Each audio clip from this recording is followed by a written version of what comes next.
बहुत समय पहले हरे भरे खेतों और पेड़ों से घिरे बिलबिल नगर का एक छोटा व सुंदर सा गांव था। उस बिलबिल नगर गांव में गोपाल नाम का एक मेहनती किसान रहता था।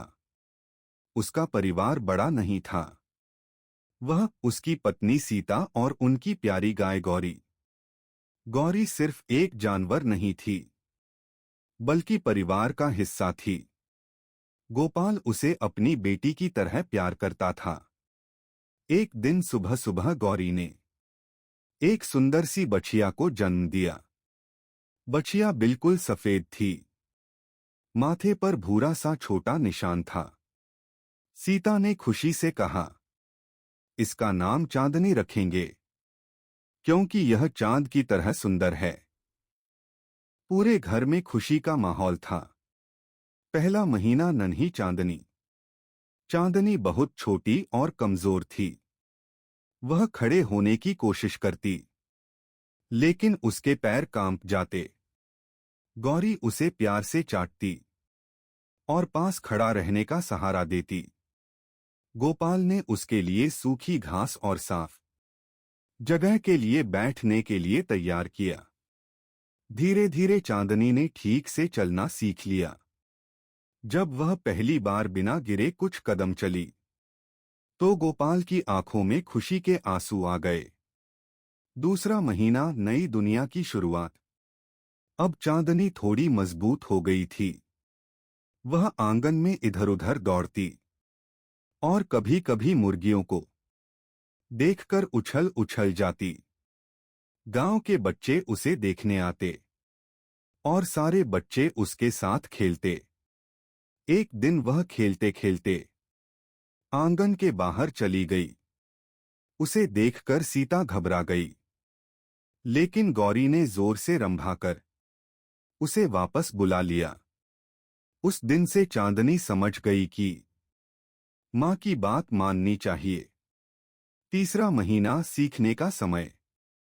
अब चांदनी ने हरी घास खाना शुरू कर दिया था। गौरी उसे सिखाती कि कौन सी घास मीठी है और कौन सी नहीं खानी चाहिए। एक बार चांदनी ने गलती से कंटीली झाड़ी में मुंह डाल दिया। उसके होंठ में हल्की चोट लग गई। गोपाल ने तुरंत दवा लगाई। उस दिन के बाद वह सावधान रहने लगी। चौथा महीना, खेतों की सैर। अब चांदनी अपनी माँ के साथ खेतों तक जाने लगी। उसे खुले मैदान में दौड़ना बहुत पसंद था। हवा उसके कानों को छूती और वह खुशी से उछल पड़ती। एक दिन खेत में अचानक तेज बारिश शुरू हो गई। चांदनी डर गई और इधर उधर भागने लगी। गौरी ने उसे अपने पास बुलाया और पेड़ के नीचे खड़ा कर लिया। गोपाल भी दौड़कर आया और दोनों को घर ले गया। उस दिन चांदनी ने सीखा कि मुसीबत में घबराना नहीं चाहिए। पांचवा महीना, समझदारी और प्यार। अब चांदनी काफी समझदार हो गई थी। वह गोपाल की आवाज पहचानती और पुकारते ही दौड़कर आ जाती। एक शाम गांव में एक मेले का आयोजन हुआ। गोपाल ने सोचा कि वह चांदनी को भी दिखाने ले जाए। मेले में बहुत शोर था, ढोल, गाने, लोगों की आवाजें।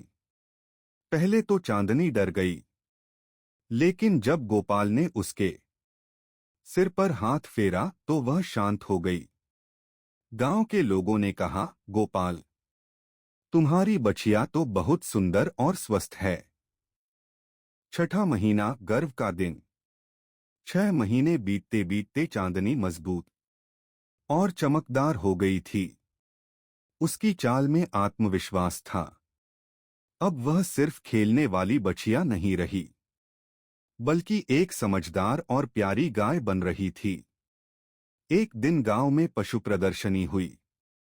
गोपाल चांदनी को वहां ले गया। कई लोग अपनी गायें लाए थे, लेकिन चांदनी सबसे अलग दिख रही थी।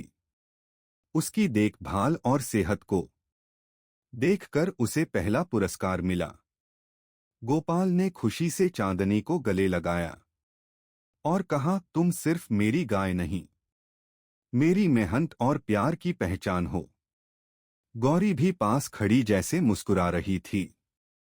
शिक्षा, प्यार, देखभाल और धैर्य से कोई भी छोटा और कमजोर जीव मजबूत और आत्मविश्वासी बन सकता है। इस तरह 6 महीनों में नन्ही चांदनी पूरे गांव की शान बन गई।